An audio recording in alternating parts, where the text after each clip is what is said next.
Important healthcare notice. If you play the TV too loudly, or if listening in some situations has become difficult, you are needed to participate in a special program called the 10-Day Challenge. We are seeking 100 people with problems hearing to evaluate AMP, a new completely hidden hearing instrument now being released. AMP is 100% invisible when worn. To take part in this event, you must call. Please get a pencil. We're seeking 100 people with hearing problems to take part in the 10-Day Challenge, evaluating a new high-tech hearing device the size of a pencil eraser. Call the number on your screen. AMP is the world's first 100% invisible and 100% digital ready-to-wear hearing aid. Hearing consultations will be performed at no charge for qualified callers. Participants will try AMP hearing aids for 10 days. Call now and take the 10-Day Challenge.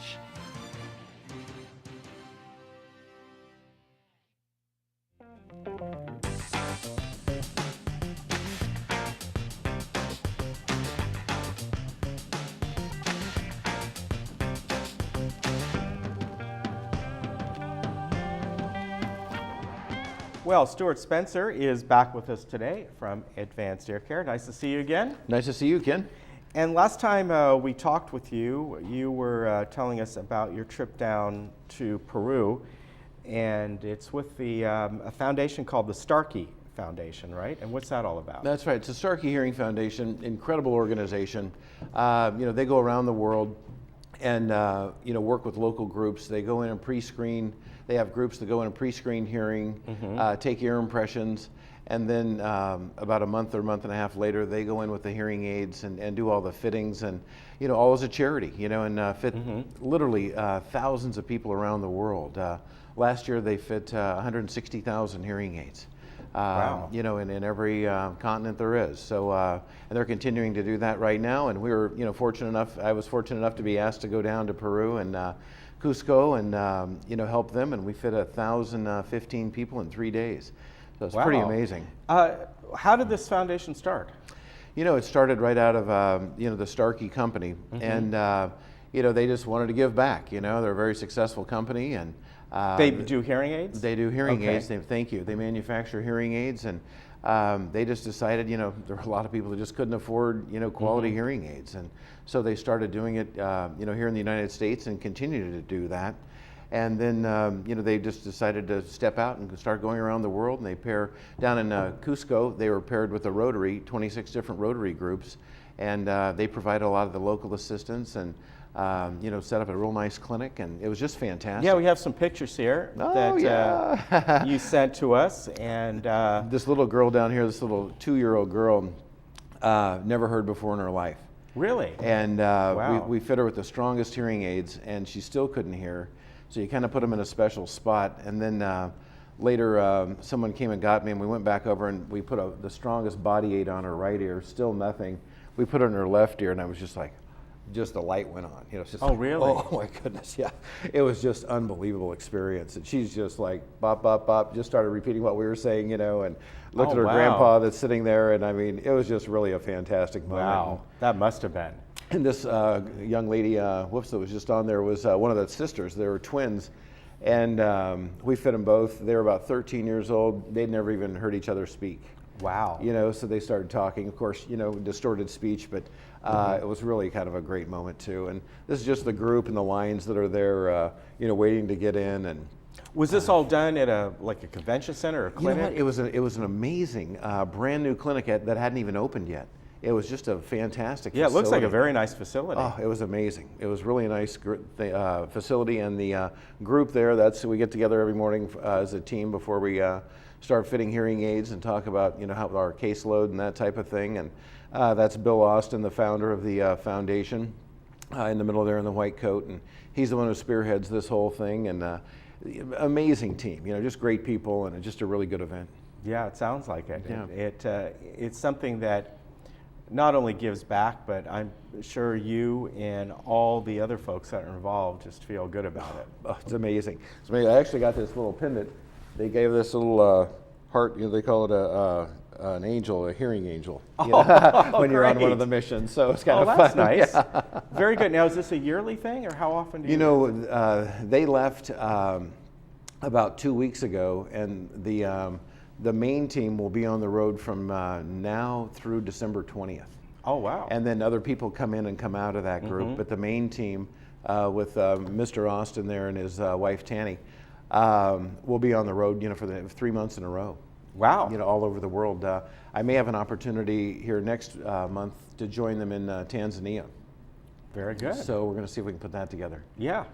And you do spots around this country as well? Absolutely, all over the United States. It's constant. That is really nice. There's a part of that program called Here Now, and through the Starkey organization. And if people have a hard time with the finances, they can get hearing aids through that organization.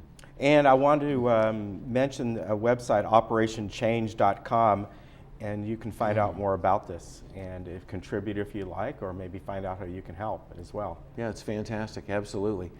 Very good. Yeah, the Operation Change is a kind of an interesting, it's a TV series and that had run for 10 weeks, and it's this organization pairing up with other organizations. Okay. Like Richard Branson's organization, Doug Pitt's organization, Brad Pitt's brother. He has a water cause. Okay. That he goes in and does water. Laura Bush, the younger Laura Bush, is. Yeah, I think I've heard about this. So there's a bunch of different people that they team up with, and they go in. They do the hearing side of it, but they also do other things. Like in Haiti, they helped a man get a house. He had 2 daughters, and they're just living on the street. And the story there was that he was clothespinning him to his shirt at night so nobody would steal him. Wow. They found him a place to live and then got him a job. And built another lady a home, so that her family could have a home. So they do an awful lot. Yeah, it's incredible. Very Fun good stuff, yeah. All right, let's talk about, I want to go down here to Stu's News, and we showed last time you do this kind of like a booklet, a little pamphlet that comes out. But this is something that's interesting that you sent along to me here, that you gave information such as diabetics are at higher risk for hearing loss, and taking ibuprofen products such as Advil and Motrin, among others, can damage hearing. We've heard a lot about ibuprofen lately, mainly that and acetaminophen as well, about sometimes you take something and you don't know it's in there. You might take a cough medication, and you don't think about it, and people mistakenly overdose in both those areas, acetaminophen and ibuprofen. Right. But I didn't realize this. How is that? What's the correlation here? It's pretty amazing. The ibuprofen and even aspirin, as far as that goes, will cause some kind of temporary hearing loss, but large doses can cause a little bit of a permanent hearing loss. But we have a list that we published in our Stu's News, newsletter of otoxic drugs, and it wasn't until I started researching it that I really realized how extensive this is. And of course, when people come in to see us for the hearing, we always ask them what kind of medications they're taking. I'm pretty surprised today. I mean, some people have 15 or 20. Right. And I can't even imagine how they interact, that we even know how that affects hearing loss. But many people will say after they've started a certain medication that isn't even on my list, they've started to have hearing loss. So there's a wide range besides these that really start to affect and unfortunately permanently can damage hearing loss. And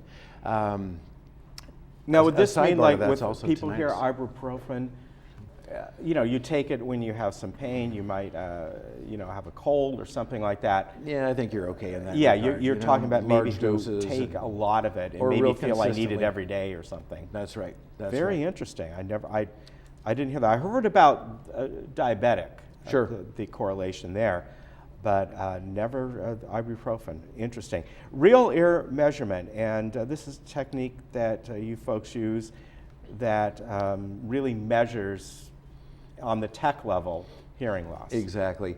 We've used real ear measurement for a long time. I just thought it might be something interesting for the audience today because, basically it's a little silicone tube we slide down the ear between the end of the hearing aid and the eardrum. So we actually measure the sound that's being delivered there. Oh, interesting. And the amazing thing is, we can have, real large ear canals or we can have real tiny ear canals. And so the different sound pressure we put in those different size ear canals will vary, the amplification by frequency for somebody's hearing loss. So we can think we have a good fitting and we measure it, it's like, oh my goodness, that's way too much sound, or Yes. we're way under fitting them.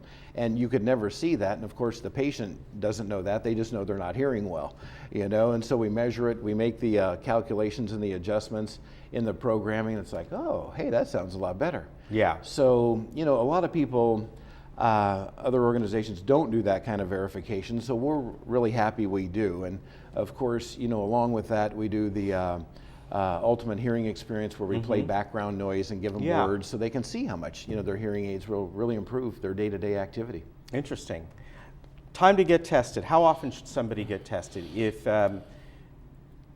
we're not talking about someone who's been told, you don't seem to be hearing me very well, just the average person, Yep. how often should we just get tested, and at what age should we get tested? Maybe every few years, every year? That's a great question. And I really feel like, once you hit that 55 mark, you should have it tested about every 3 years. Okay. And that's plenty, because you'll get a pretty good, we encourage people to get a good baseline audiogram. A lot of people that come in with people, even the son or daughter of somebody we may be fitting with a hearing aid, we'll say, hey, let's just screen your hearing real quick.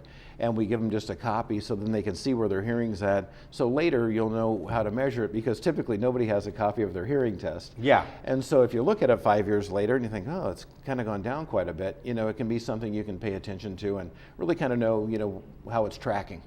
Very good. Well, if you want to get your ears tested, the number's on the screen, 830-5330. Stuart Spencer and his team over there at Advanced Ear Care, they've been in the area for many, many years. 32. 30, yeah, so you know what you're doing, and you know this community as I love it, yep. Hey, good to see you again. Great photos. Thank you for sharing. Thank you, Ken. All right, we'll see you again. We'll be right back.